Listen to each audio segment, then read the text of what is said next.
Hello,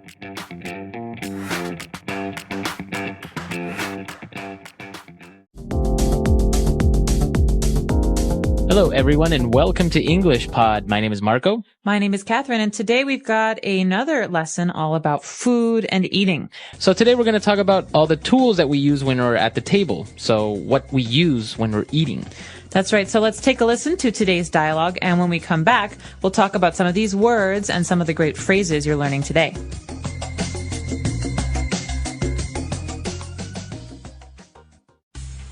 Honey, can you set the table? Sure. What are we having for dinner? Do I need to put anything out in particular? Well, make sure to put out the pepper and salt shakers. I don't know if your brother is coming tonight, so set an extra placemat just in case. Okay, should I use the fancy silverware? Yeah, go ahead. Forks, spoons, and knives. I roasted some meat, so be sure to put out some steak knives as well.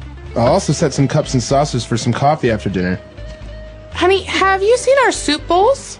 They're in the cupboard where you keep the gravy boat and serving dishes. Just be careful because the wine glasses are also the...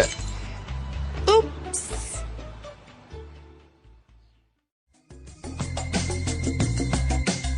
All right, we're back. So now let's take a look at a couple of words in language takeaway. Language takeaway. So our first word is a very important one. You might have heard it before. The word is silverware. Okay, silverware. Now, this means that it's usually made something that's made out of silver, right? It could be. Maybe traditionally it's made out of silver, but it doesn't have to be. You could have wooden silverware or other metals. It's basically the things that you use to eat food with. Okay, so we're going to take this as a category. Silverware are all the tools that we use to eat food with. And in this, so for example, a fork is a part of a silverware. It's a kind of silverware, fork. A fork is the one that you usually put in your mouth with a piece of lettuce or meat or something. Okay, so it's pointy. It has like 4 little points. Mm-hmm. Now, the one that we use to have dessert or to have soup with, we call that a spoon. A spoon, that's right. So to eat yogurt or ice cream, you use a spoon.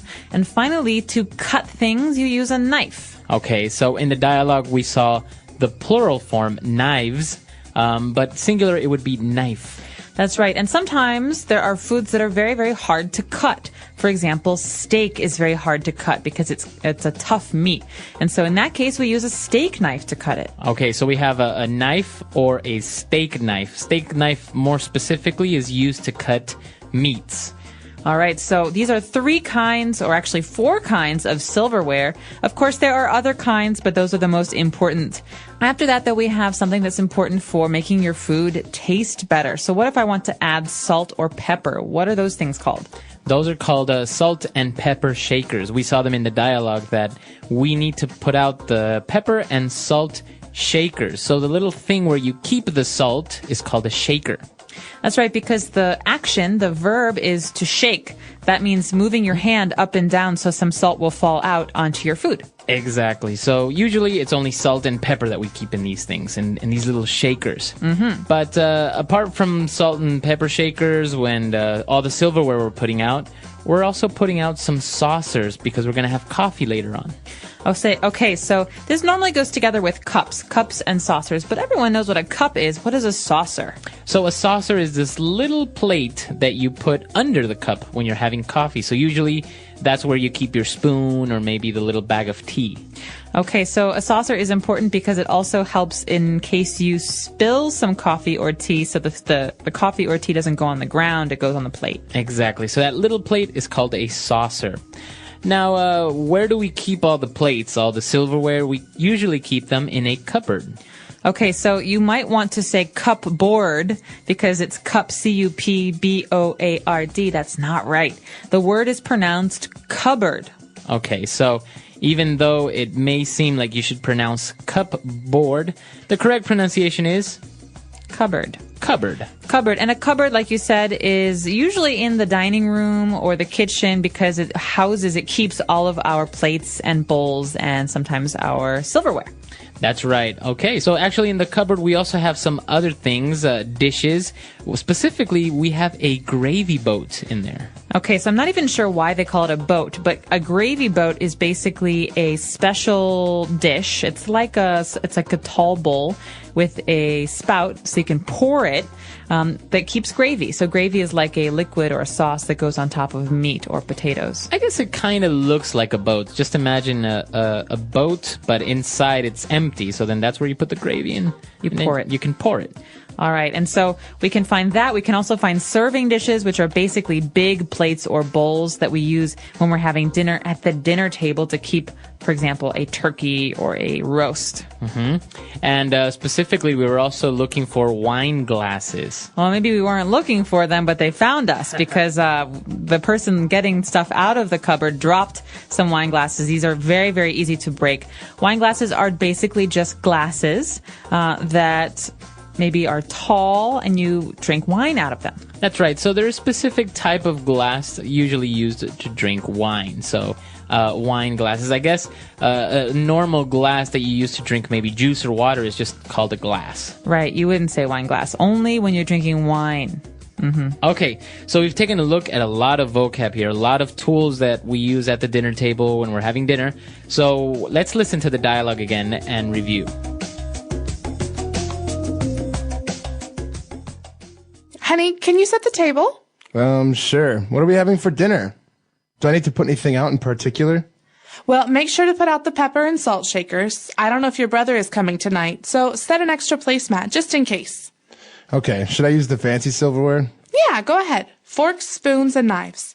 I roasted some meat, so be sure to put out some steak knives as well. I'll also set some cups and saucers for some coffee after dinner.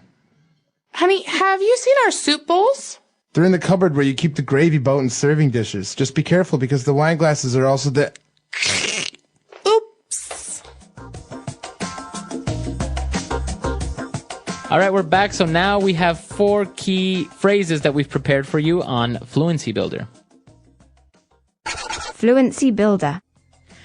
Okay, so this first phrase is very important, especially as a child. Your mother or father might ask you to do this. The phrase is to set the table.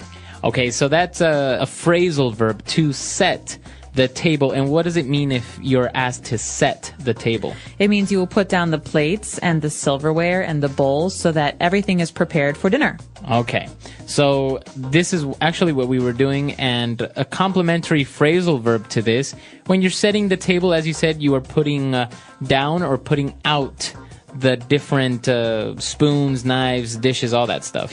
Right. So the verbal phrase to put out means to place down or to make sure that you get something out on the table. In this case, my mother would usually ask me to put out extra glasses for water. Okay. Or don't forget to put out the wine glasses in case we're drinking wine. It just means to place down. Exactly. So just remember that it's we use it because all these things, they're inside the cupboard. Mm-hmm. So you have to take them out. So you have to put them out on the table.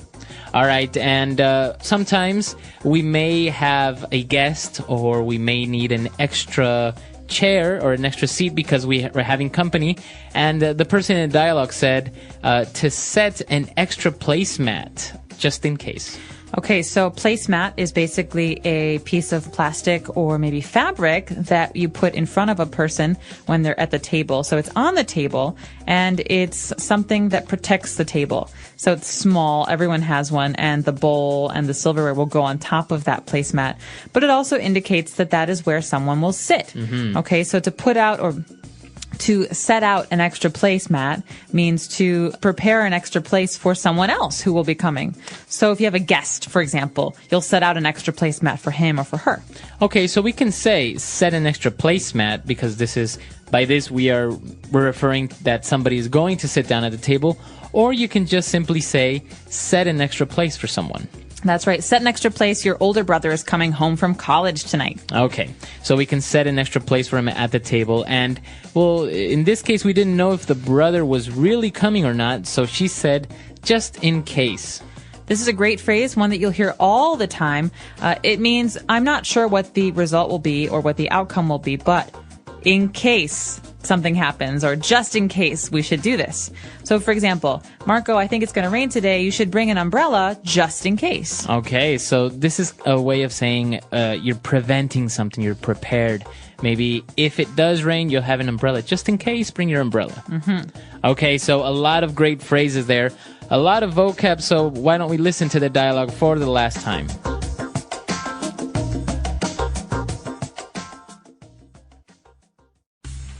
Honey, can you set the table? Sure. What are we having for dinner? Do I need to put anything out in particular? Well, make sure to put out the pepper and salt shakers. I don't know if your brother is coming tonight, so set an extra placemat just in case. Okay, should I use the fancy silverware? Yeah, go ahead. Forks, spoons, and knives. I roasted some meat, so be sure to put out some steak knives as well. I'll also set some cups and saucers for some coffee after dinner. Honey, have you seen our soup bowls? They're in the cupboard where you keep the gravy boat and serving dishes. Just be careful because the wine glasses are also the... Oops.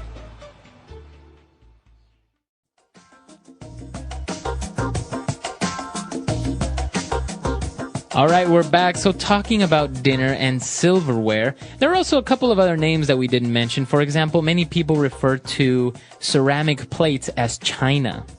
Yeah, these are usually the fancy kinds of plates and dishes that you have in your house.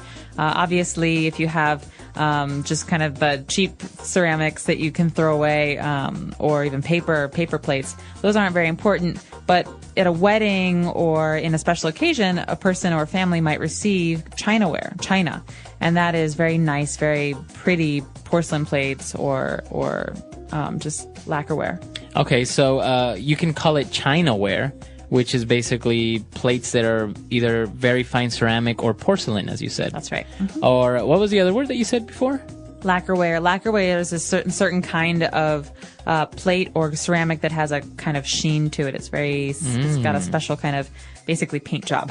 Oh, okay. Yeah, because it's always been kind of strange, the fact that a name like China would also now be related to plates. But apparently, I guess because Chinese porcelain is renowned as being such high quality, I guess this is why now we just have a word for it called china or chinaware. I think it actually has to do with the fact that the Chinese in the old days sold, most of the British bought their porcelain from China.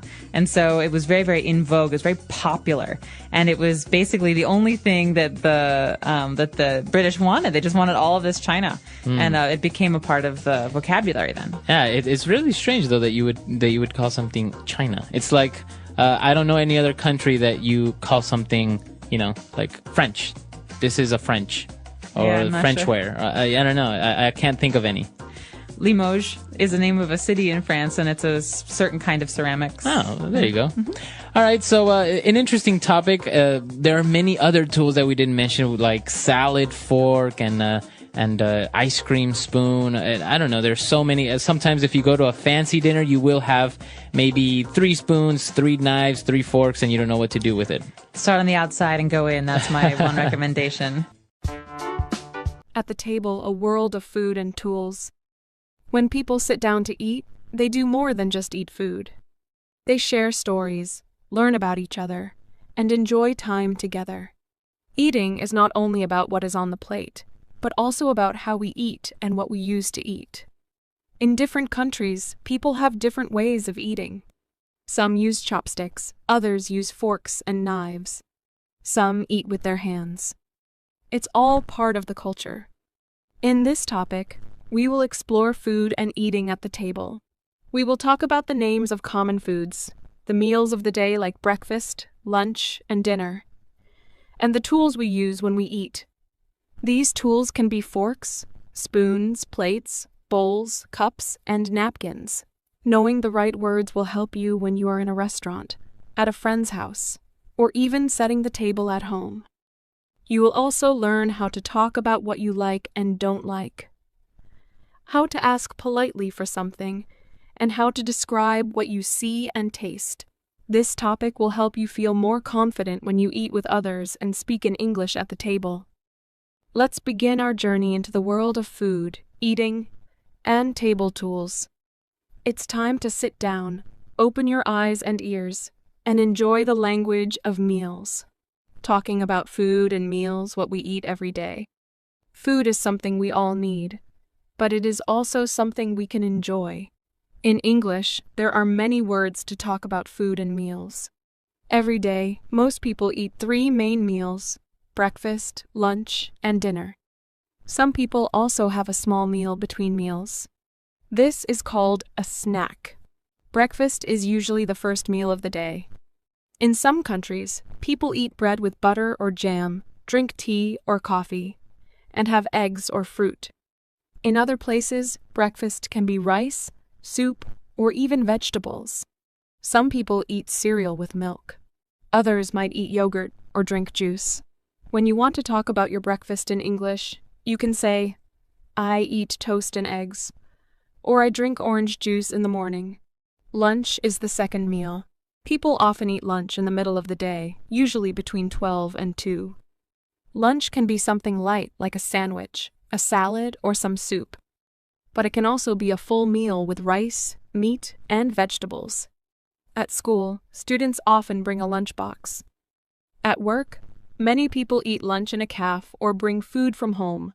To talk about lunch, you can say, "I usually eat rice and chicken," or "I have soup and bread for lunch." Dinner is the last big meal of the day. Some people call it supper. Dinner is usually in the evening, around 6 or 7. Families often eat dinner together at the table. This meal can be bigger and more special. It might include meat, or fish, potatoes, or pasta, and some vegetables. Many people drink water, juice, or tea with dinner. Some have dessert after dinner, like cake, ice cream, or fruit. To talk about this meal, you can say, "We eat pasta with sauce for dinner," or "I like to eat salad and fish in the evening." Snacks are small foods we eat between meals. You can eat a snack when you feel a little hungry. Some common snacks are fruit, nuts, chips, cookies, or crackers. You can also drink something like milk or juice. To talk about snacks, you can say, "I have a banana as a snack," or "I eat some cookies after school." It's also helpful to know how to ask other people about their meals. You can ask, "What do you eat for breakfast?" Or "Do you like spicy food?" You can answer by saying what you eat and what you like or don't like. For example, "I don't like coffee, but I love tea," or "I like pizza, but I don't eat meat." When talking about food, you can also describe how it tastes. Some food is sweet, like candy or cake. Some food is salty, like chips. Other food can be sour, like lemons, or spicy, like curry. Some food is soft, like mashed potatoes, and some is crunchy, like carrots or crackers. You can say, "This apple is sweet," or "I don't like spicy food." By learning these words and sentences, you can talk about food in your daily life. You can tell your teacher, your classmates, or your friends what you eat, what you like, and what you want. Food is a big part of our lives, and talking about it helps us share and connect with others. Eating is not just about putting food in your mouth. It's about choosing, sharing, enjoying, and sometimes even cooking. As you learn more English words about food and meals, you will also learn how to enjoy your meals in new ways, with new people, and in new places. The tools on the table naming and using what we eat with. When we sit at the table to eat, we use many different tools. These tools help us enjoy our food and make the meal more comfortable and clean. These tools are not just for decoration, they have names, and they each have a job to do. Learning the names of these items and how to talk about them in English is very useful, especially when you're eating in a restaurant, setting the table at home, or having a meal with others. Let's start with the basics. When we eat, we usually use a plate. A plate is flat and round, and we put most food on it. Some people also use a bowl, which is deeper and used for things like soup, cereal, rice, or salad. Plates and bowls can be made of glass, ceramic, metal, or plastic. You can say, "I have pasta on my plate," or "She eats soup from a bowl." To eat food, we often use tools called cutlery or silverware. The most common ones are the fork, the knife, and the spoon. A fork has long metal prongs and is used to pick up food like meat, salad, or pasta. You can say, I eat spaghetti with a fork, or he is using a fork to eat his salad. A knife is used for cutting food. Some knives are sharp for meat, and some are not very sharp for spreading things like butter or jam. You can say, please pass me the knife, or I need a knife to cut this chicken. A spoon is round and used to eat soft or liquid food like soup, yogurt, or ice cream. There are also different types of spoons. A teaspoon is small and used for stirring tea or coffee. A tablespoon is bigger and used for eating. You can say, she is eating soup with a spoon, or I need a teaspoon for my tea. Next, we use cups and glasses for drinking.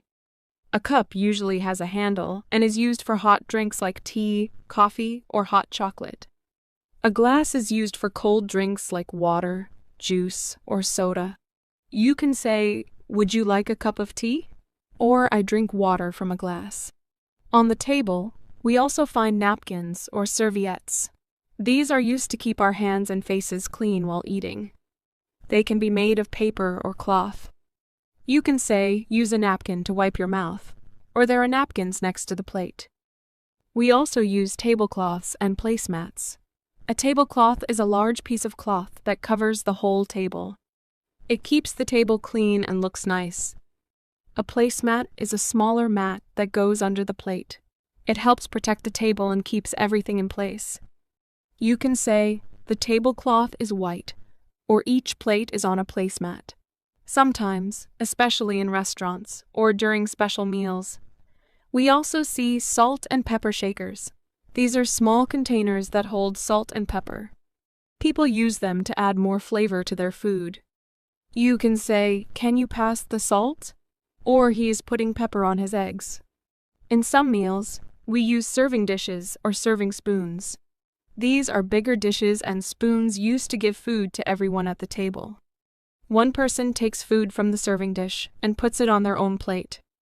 You can say the rice is in the big serving bowl, or she is using a serving spoon to give everyone some salad. There are also pitchers or jugs, which hold drinks like water or juice. They are used to pour drinks into glasses. You can say, he poured some water from the pitcher, or the juice is in the jug. When we know the names of these items, we can talk more clearly about what we need, or what we are doing. For example, if you're eating with friends and want something, you can say, can you pass me the spoon, please? Or I need another napkin. If something is missing, you can say, there is no fork on the table, or I don't have a cup. In English, we often use polite words when talking at the table. Words like please, thank you, and excuse me are very important. For example, please give me the salt, or thank you for the spoon. Using polite words makes the meal nicer for everyone. Every item on the table has a purpose, and by learning these words and how to use them in sentences, you will feel more confident when eating with others or speaking English during meals. Whether you're having a simple breakfast or a big dinner with family and friends, these tools help us enjoy our food and make the meal easier and more enjoyable. Speaking at the table language, politeness, and interaction. Mealtimes are not only about food. They are also moments of connection, communication, and shared experience. When people gather at the table, they do not just eat quietly, they also speak, listen, and interact. This part of the topic explores how people use English during meals in everyday settings. It focuses on the language of politeness, the vocabulary used to ask for things, and the common expressions that create a friendly and respectful atmosphere at the table. In English-speaking cultures, speaking during a meal is often gentle, polite, and respectful. The words people use are usually soft and friendly, especially when they are asking for something. When someone wants an item from the table, they often use expressions that show care and good manners. These expressions are not direct commands. Instead, they are requests that include polite words. For example, words like please, thank you, and excuse me are used very often. These words help people sound kind and respectful. They help build a peaceful and enjoyable environment at the table. Politeness is very important in these situations.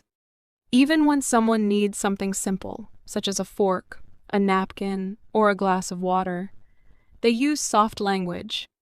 They do not take things without asking or reach across others without saying something first.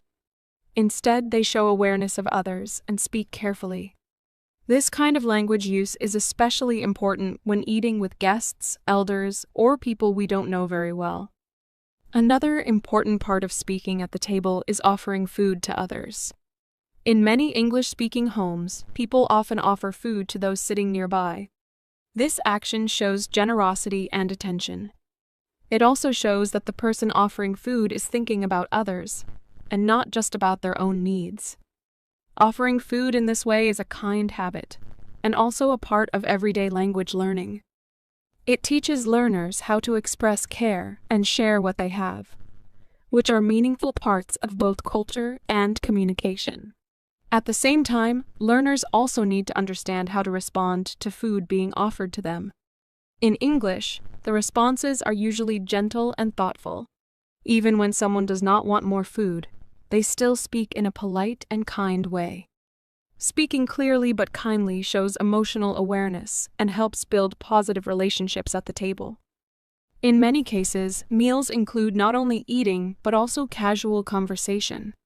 People may talk about their day, share stories, or ask questions. These conversations are often simple and relaxed. They help everyone feel comfortable and included. This kind of small talk is a part of everyday life in English-speaking countries. Even simple topics like the weather, plans for the evening, or comments about the food help to build friendship and connection. During a meal, people might also need to say something when they make a mistake. For example, if someone drops a spoon or spills a drink, they might feel embarrassed.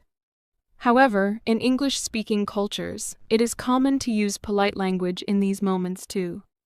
Saying a quick word of apology using a soft tone or smiling to show that it was an accident helps keep the mood friendly and calm. These small social habits are just as important as grammar or vocabulary. Another area of communication at the table happens at the end of the meal. When people finish eating, they often say something kind. They may show appreciation for the food, or they may thank the person who cooked or served it. These habits teach learners how to express gratitude and recognize the efforts of others. Speaking in this way is a simple act of respect, but it also builds deeper social skills and emotional understanding. All of these language habits, from asking for items to offering food to making polite comments, are powerful tools for English learners. They show that learning a language is not only about using words correctly, it is also about using language to build relationships, show respect, and create harmony with others. By practicing these expressions and actions in real situations, learners develop confidence and fluency. They begin to speak with care, listen with attention, and act with kindness. These are not only useful language skills, they are life skills. They help learners grow not only as English speakers, but also as thoughtful and respectful people in any culture. Table manners, culture, and language understanding mealtime beyond words. Eating is one of the most important human activities. It happens every day, in every country, in every home. But eating is not only about food. It is also about how we behave, how we show respect, and how we connect with others. These actions and habits are called table manners. In English-speaking cultures, table manners are part of everyday life, and understanding them is important when learning English. By learning how people eat, sit, act, and speak at the table, learners gain more than just language, they gain confidence, cultural awareness, and a deeper understanding of communication. In many English-speaking countries such as the United States, the United Kingdom, Canada, and Australia, meals often include routines that help everyone feel comfortable and respected. These routines include being polite, eating carefully, using clean tools, and thinking about others at the table. For example, many people wait until everyone has their food before they begin eating. They try not to make loud noises while chewing, and they avoid placing their elbows on the table. These small actions show good manners and help create a pleasant experience for everyone. One important part of table manners is the way people use their eating tools. Knives, forks, spoons, plates, bowls, and napkins are all part of this routine. People learn from a young age how to hold these tools correctly and use them gently. These tools are not just for eating. They also help show respect. Clean tools and quiet movements send a message that the person cares about the people around them. In some homes and restaurants, people also use cloth or paper napkins to keep their hands and face clean. These are placed on the lap or beside the plate. Using them shows attention to cleanliness. When someone finishes eating, they often place their knife and fork together on the plate. This is a silent sign that the meal is complete. Another important part of eating in English-speaking cultures is the idea of sharing and showing appreciation. People usually express thanks for the food. They also respect each person's turn when food is being served or passed around the table. This kind of behavior helps everyone feel seen and included. Speaking with kindness, making eye contact, and showing gratitude are quiet, but powerful ways to communicate without using complicated language. As English learners explore these cultural habits, they also discover how manners and customs can be very different in other parts of the world. In some places, people eat with their hands. In others, they sit on the floor or use chopsticks. In some cultures, meals are very quiet and respectful. In others, they are loud and full of laughter. In some countries, eating with the left hand is not polite, while in others it is normal. Understanding these differences helps learners become more open, more careful, and more respectful when they use English with people from many backgrounds. For example, in many Asian cultures, making noise while eating noodles is a way to show enjoyment. But in English-speaking cultures, quiet eating is usually preferred. In some parts of the world, finishing everything on the plate shows respect, while in others, leaving a little food shows that the guest is satisfied. These differences are not mistakes, they are part of culture. Knowing this helps English learners avoid embarrassment and understand that every culture has its own style of eating. Even when table manners vary, the goal is the same: to eat with care, respect the people around you, and create a space for connection. This is why learning about table manners is not just about following rules.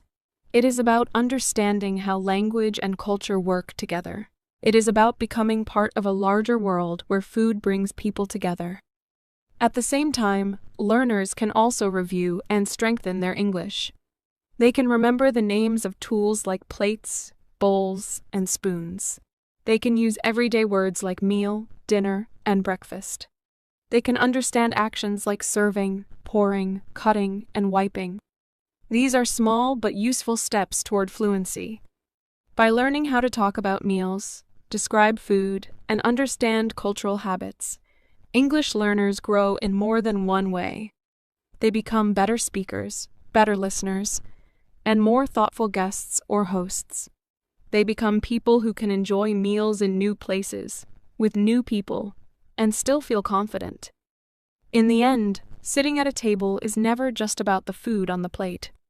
It is about kindness, curiosity, attention, and care. And for the English learner, it is also a place where language becomes real, useful, and full of life. The English Pod Audio Review. Listen to the meaning, then say the vocabulary word. Prepare the table so as to sit down and eat. To set the table. Anything specific. Anything in particular. Eating utensils, fork, spoon, knife. Silverware. To bake uncovered, especially in an oven. To roast. A dish used for serving food. Serving dish. Let's try that faster. Anything specific.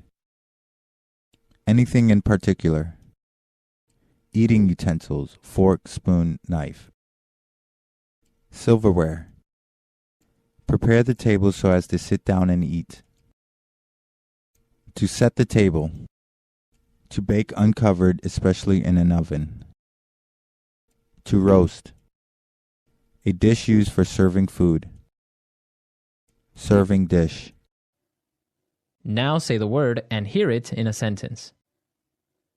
To set the table.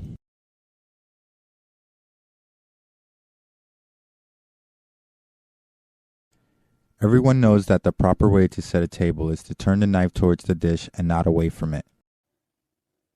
To set the table.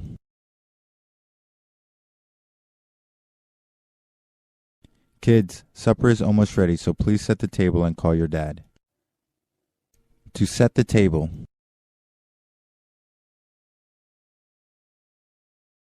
I think I will set the table with our crystal glasses for our guest tonight. Anything in particular? I'm not looking for anything in particular, just browsing. Anything in particular? Did you want anything in particular for your birthday? Anything in particular? Is there anything in particular I can do to help you clean up?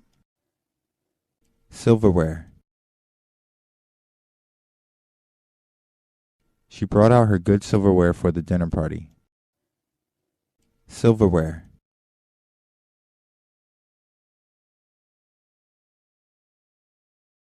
The only drawback of having silverware made of real silver is that it tarnishes easily. Silverware. He polished the silverware before every use. To roast. He roasted the beef until it was tender. To roast.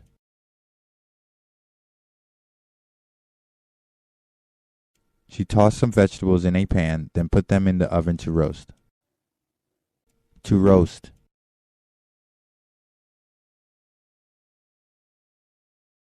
The turkey took most of the day to roast, but it was well worth the wait. Serving dish.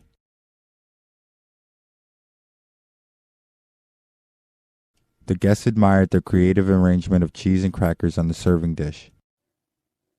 Serving dish.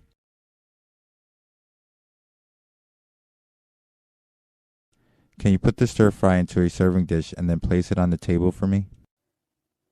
Serving dish.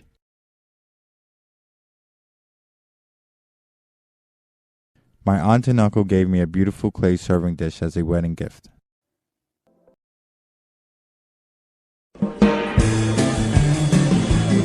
Hello, everyone, and welcome back to English Pod. My name is Marco. My name is Catherine, and today we're talking about one of our favorite subjects, food. That's right, and on this occasion, we are going to talk about Chinese food, specifically stir fry. Okay, this is a common dish in America and all over the world, thanks to the many Cantonese people who came over from Hong Kong or southern China and brought these delicious foods to our cities. So this is a very popular dish you'll be learning more about.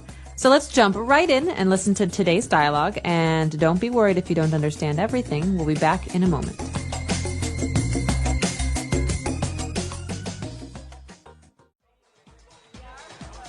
Oh man, I had the best supper last night. My wife made a stir fry and it was amazing. I love stir fry. Crispy bite-sized vegetables covered in a mixture of soy sauce and oyster sauce. Wilted greens and fresh bean sprouts. Throw in some onion and garlic and ginger. It's almost lunchtime. I would die for a plate of stir fry right now. Well, you can keep the vegetables. I'll take the meat. The stir fry my wife made was really hearty, with chunks of beef and slivers of bell peppers and onion. What? You call that a stir fry? More meat than vegetables? That's the worst insult you could throw at a Chinese stir fry. What a disgrace to the wok she fried it in. What you had is equivalent to a fajita without the wrap. All right, we're back. So you probably heard a lot of different vegetables and ingredients in this dish. So why don't we take a look at some of those now in language takeaway. Language takeaway. The first two phrases that we have, actually, they're not words, they're phrases, are the names of sauces that are very, very important to Chinese food. The first one is soy sauce. Okay, soy sauce. And it's this black sauce, right? And it's Very made salty. Very salty. And it's made from Soybeans. soybeans. Okay. Soy. So soy is a bean, a vegetable product, but soy sauce is a thin, black, salty sauce. Okay, and it's very, very common to use it with Chinese dishes especially. It's very related. You usually have sushi with soy sauce. Exactly. So Japanese food use a lot of this too. All right, and the other sauce that's not very common in our countries is oyster sauce. Okay, an oyster is an animal that lives in the sea. It lives in a shell, and we often eat oysters as a dish. But oyster sauce is stinky, thick, dark sauce that is very popular in Southeast Asian, so Vietnamese food as well, and Chinese food. Okay. So it's part of the ingredients of Chinese food. It's really good. It smells terrible, It's but stinky. But when you mix it with food and you cook it, it adds a very, very good flavor. Absolutely. All right, so that's the sauces. Now, apart from sauces, we have some vegetables, and some of those are bean sprouts. Bean sprouts are very common vegetables, especially in Asian food. So you see a lot of these. They're usually almost white, almost clear, and they're crunchy. And they have a little green part at the end. Right, so they're like little straws with a little green point at the end. So usually those go into your dish at the very end because they cook quickly. Bean sprouts. Okay. Now, if you're cooking stir fry, what you need is the correct tools. And the main tool that you need is a wok. That's right. So a wok is actually a word that we take from, I think, Cantonese. I'm not positive. I don't speak Cantonese. But in English, we normally say frying pan. Okay. But this is a special Asian frying pan that's very, very large and very thin. So foods cook quickly in a wok. Okay, and it's not like the other pans where it has a big flat part. It's very, very round all over. That's right. It's almost like a bowl that sits on your stove and you cook quickly in a wok. All right, so that's a wok. And, well, the guy compared his stir fry to a fajita. Now, fajita, that's not Chinese. And it's not English. Okay. Well, it is English now. It's actually the name of a food from Latin America. So South America and Mexico and Central America. I think more Mexican than anything. And it's like slivers of meat, so thin strips of meat and vegetables that you eat in a tortilla bread almost. The tortilla is very, very thin corn or flour pancake. Yeah, so that's a fajita. It's kind of, you've probably seen it, a fajita or maybe what's commonly known as well as a burrito, which actually is also an American invention. I don't think that exists in Mexico. No, but they are delicious. I think the word is Tex-Mex. Yeah, Texas Tex-Mex. Mexican, so Tex-Mex. All right. So that's what we have for you on Language Takeaway. Why don't we go back to our dialogue, listen to it again, and we'll be back shortly. Oh man, I had the best supper last night. My wife made a stir fry and it was amazing. I love stir fry. Crispy bite-sized vegetables covered in a mixture of soy sauce and oyster sauce. Wilted greens and fresh bean sprouts. Throw in some onion and garlic and ginger. It's almost lunchtime. I would die for a plate of stir fry right now. Well, you can keep the vegetables. I'll take the meat. The stir fry my wife made was really hearty, with chunks of beef and slivers of bell peppers and onion. What? You call that a stir fry? More meat than vegetables? That's the worst insult you could throw at a Chinese stir fry. What a disgrace to the wok she fried it in. What you had is equivalent to a fajita without the wrap. All right, we're back. So now I think we should take a look at some of those phrases that were used in this dialogue in Fluency Builder. Fluency builder.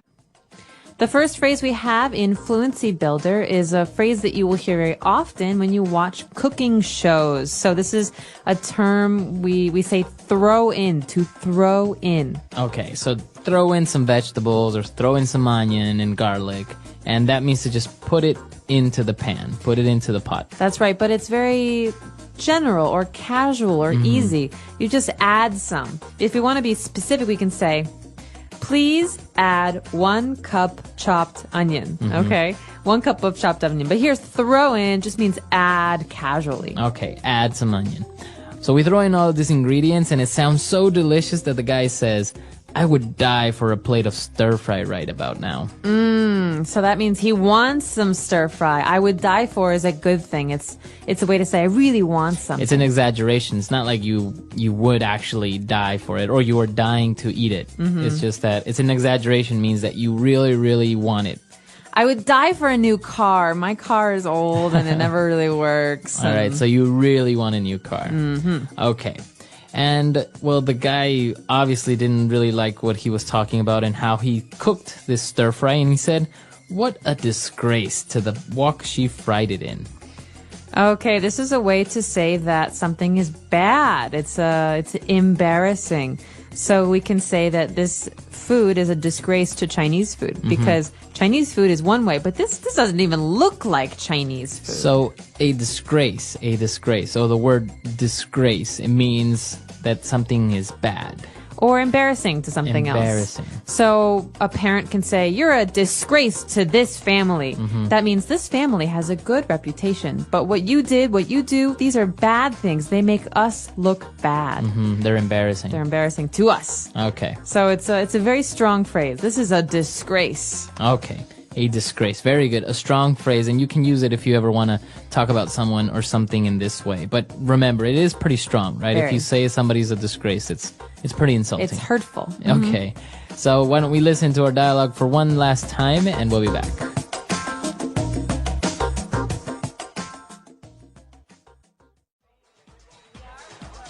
Oh, man. I had the best supper last night. My wife made a stir fry, and it was amazing. I love stir fry. Crispy bite-sized vegetables covered in a mixture of soy sauce and oyster sauce. Wilted greens and fresh bean sprouts. Throw in some onion and garlic and ginger. It's almost lunchtime. I would die for a plate of stir fry right now. Well, you can keep the vegetables. I'll take the meat. The stir fry my wife made was really hearty, with chunks of beef and slivers of bell peppers and onion. What? You call that a stir fry? More meat than vegetables? That's the worst insult you could throw at a Chinese stir fry. What a disgrace to the wok she fried it in. What you had is equivalent to a fajita without the wrap.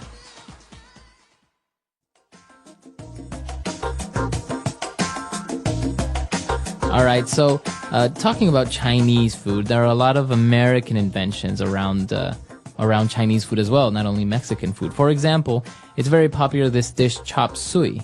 That's right, chopped suey. And I think I read somewhere that chopped suey is actually might have been a Cantonese dish that came from all of the leftovers and kind of garbage in the kitchen where you would just fry it together and it was a cheap, easy meal.